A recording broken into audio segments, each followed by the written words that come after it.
waaxda dabdamiska gurmadka degdega ah ee magaalada caasimadda ee Muqdisho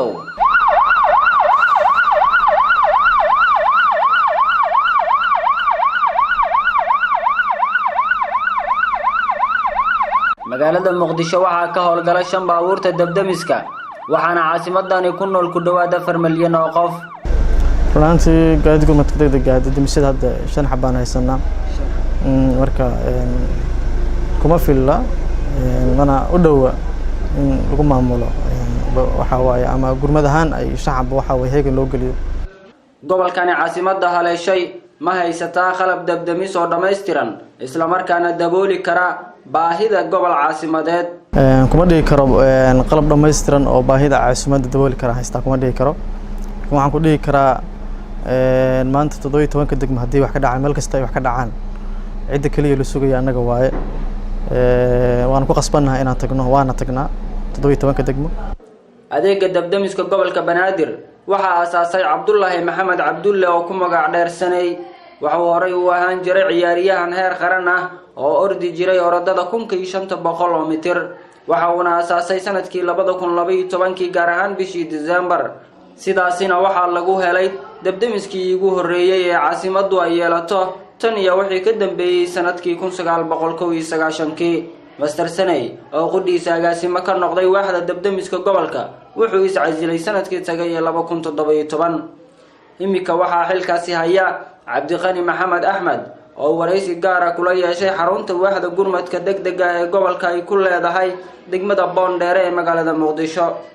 agaasimo Cabdiqani oo ah shakhsi dhalinyaro ah ayaan weydiiyay intaan kula sugnaa gudaha xarunta in uu xilkani aqoonteeda leeyahay si wanaagsan aniga waxaan kamid ahaa dadkii tababarada ku soo qaatay dhinaca dibadda ilaa Nairobi laba jeer oo ilaa advance heer caalami ka haysta macalinimo marka khibradeedna waa leeyahay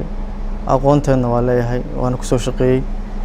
ma ahayn waxa waaye meel kale laga soo tuuray oo xaruntan la isaga dhiibay ma aha maxaa caqabado soo wajaha shaqaalaha dabdamiska inta ay ku guda jiraan shaqada daminta dababka sida lama filaanka ah magaalada Muqdisho oo kaca caqabadaha ugu weyn waxa waaye markaan dabka aadna la qabsadaan waxaan ku shaqeynaa 5 baabuur oo dabdamis ah markaan aadna bakaaro kale ceel ma lahan oo biyo laga qaadanayo waxay noqonaysaa markaan biyo dabki ku shubno ama damintii aan bilaabno inaan u soo naqan hadana Boondheere aan ka soo doonno biyihii marka dadka ganacsatada waxaan ka codsanaynaa inay sameystaan ceelal oo laga qaato biyaha sida u fududaadaan dabka damintiisa laakiin dabka hadaa dhaad bakaaran ka soo taga ama Madiino aan biyaha waxa u soo doonaa Boondheere way adag tahay dhibaatada jidka jirtana waa u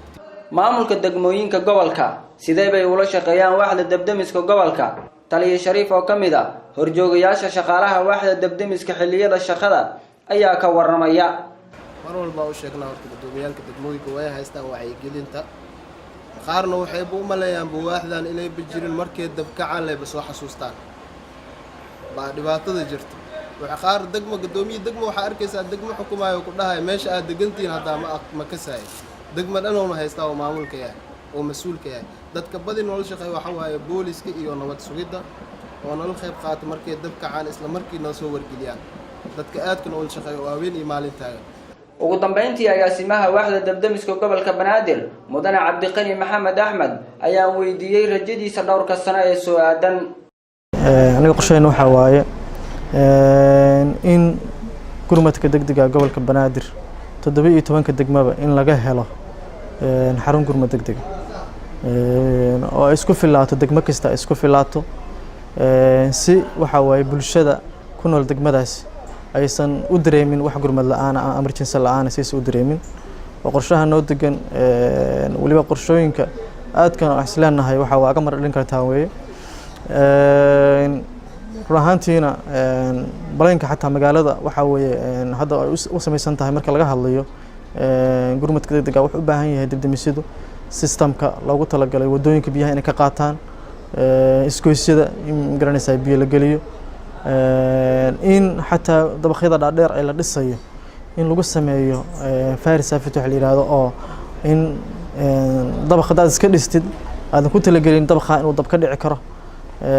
ama aadan u samaynba systemkii dabka oo looga hortagayay aadan u samayn oo dareemi kartaa qofkaas hantidiisa hadhowta iyadoo gubanaysa fiirsanaya. sanadkan 2018 ee jira waxa ka yar 40 cisho oo kaliya ayaa magaalada Muqdisho waxa ka kacay dhowr dab oo siyaabo kala duwan uga kacay gudaha caasimadda Muqdisho iyadoona baahiyo badan oo xagga